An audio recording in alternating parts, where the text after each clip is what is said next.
Hi, I'm Lovely, and today I'm going to review Dookie. I thought about doing the EPs after hearing the Sweet Children EP at the end of Kerplunk, but after giving some of it a try, I saw my passion wasn't there, so I said, fuck it, it's time for Dookie.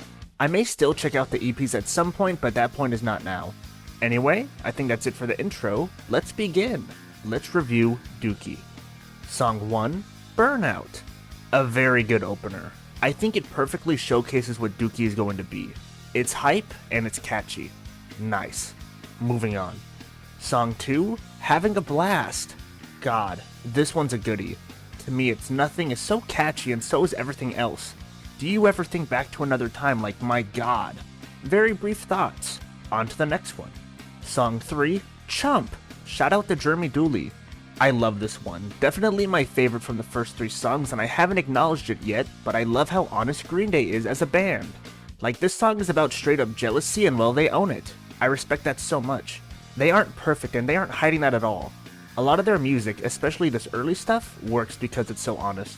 Here's an applause. Also, more things to compliment, the second half of the song. What a sick ass instrumental and solo. Good shit. Moving on. Song 4, Longview. Peak. Oh my god. One of their best songs, not only from these first 3 albums, but from their entire discography. Not only is it just a more than good song, it also has a sick ass build-up because Chump transitions right into it.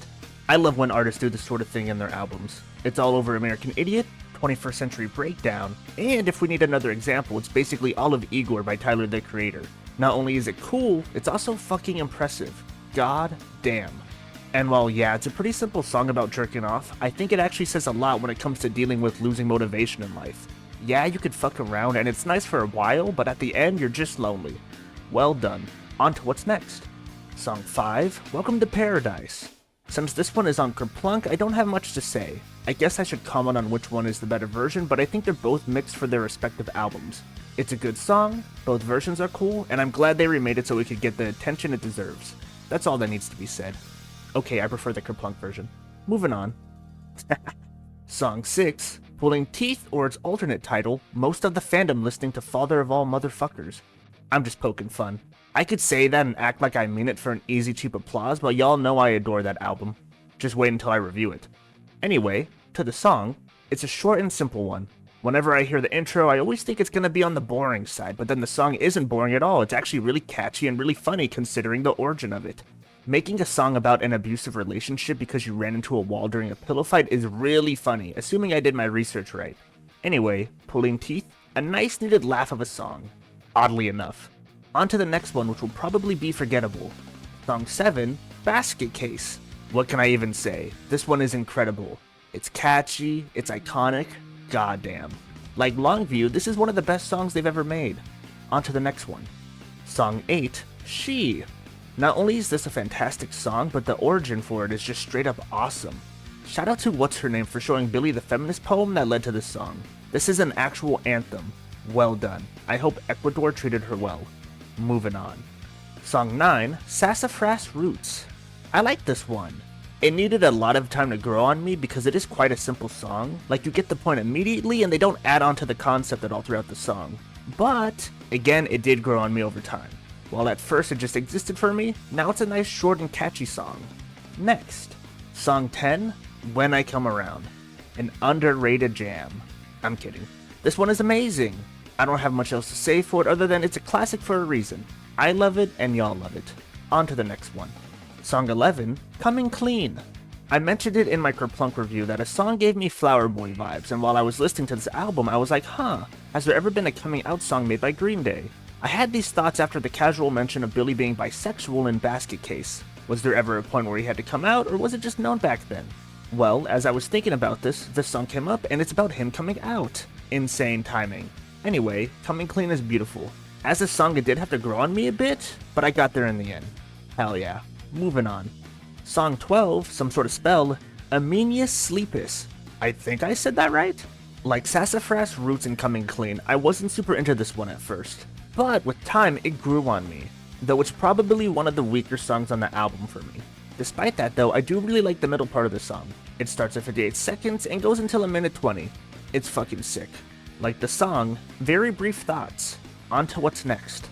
Song 12, In the end, man, I really wish I liked this song more because it has everything a Green Day song needs. All of it is catchy, the instrumental is sick, but it doesn't physically move me all too much. It semi-exists. I really like the second half, but I'm currently so-so on the beginning. And this isn't an insult, more an observation, but it also sounds like an EP type of song, not an album one if that makes sense. Like if it was poorly mixed, I could see this on Sweet Children. Anyway, I wish I liked it more, but it is what it is. Maybe it'll grow on me like the previous songs. On to the next one. Song 13, FOD, Fuck Off and Die. Thank you. A very nice finale to the album. I don't have a lot to say about it, but it is nice. And that's it, right? Let's head to the outro.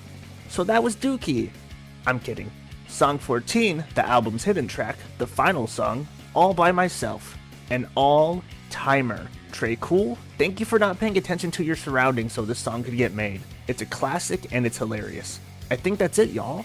Time to give my thoughts on the album. Drumroll. I have very complicated feelings about this album. I already wrote and recorded a review a couple weeks ago. It was about how I wasn't into it too much despite it being really good, and how I was possibly too kerplunk-brained to give it a fair review. After I recorded the review, I said nope, I need to have more time with this album, and deleted what I recorded. Well, I've sat with the album for a bit longer, got to really know it some more. What are my thoughts now? I think sadly still the same. Dookie is a combination of some of the best songs and some of my least favorite songs so far when it comes to these first three albums. I think it starts off really well, but kinda drags near the end when it comes to most of the short and rapid songs. Yeah, they grew on me, but when it's their turn on the album, they're still in a semi-existence kind of category. Do not get me wrong, I won't undersell Dookie. This shit, is really good, and it's no wonder it became as popular as it did. It's mixed well, it's action-packed, like it's an extremely hyped album with a ton of classics. But right now, I prefer 39 Smooth and Kerplunk over it. I think there's a few reasons why I may feel this way. I always heard this was the best album from the early work, and whenever I would listen to it before, I would hear it and be like, yeah, that is pretty good. I never had to think about anything on the album. I didn't have any feelings for it, and I didn't have to gain an appreciation for it either. It just existed, and despite it being really good, I never cared about it, and I'm pretty sure that feeling persisted. Mix that with the fact that I've heard a lot of these songs the last 15 or so years. I could be tired of them. And mix that with the fact that I'm really into 39 Smooth and Kerplunk right now. Dookie was never going to win this battle. Trust, it is still good, but currently it's my least favorite album so far in this re-listen tour. If I had to, I'd give it an 8 or an 8.5. It's really nice, but I don't think I care too much about it, at least right now. It's not its fault, it just has a lot of things going against it. I could see myself liking it more than at least 39 Smooth in the future, and if that happens, I'll let y'all know, but for now, Dookie is where it is. Also, there may just be some preference mixed in with all of this as well. I think I just dig Kerplunk's vibe more than Dookie, and if it is that simple, well then okay, but I wanted to go over each possibility. I want to be as fair as I can in these reviews. If I don't like something, I really try to give it its voice for a while so I can appreciate it. I cannot like something and call it a day, but I have more fun appreciating stuff, so yeah. Anyway, next on our list is Insomniac. I'm actually very optimistic. Because Dookie took so much time to review, expect the next reviews to take a similar amount of time to make. I'm going to need the time to get to know these albums. I'm Lovely, thanks for watching, I'll see you next time for Insomniac, goodbye. That actually went pretty smooth, how long was that? 13 minutes? Okay.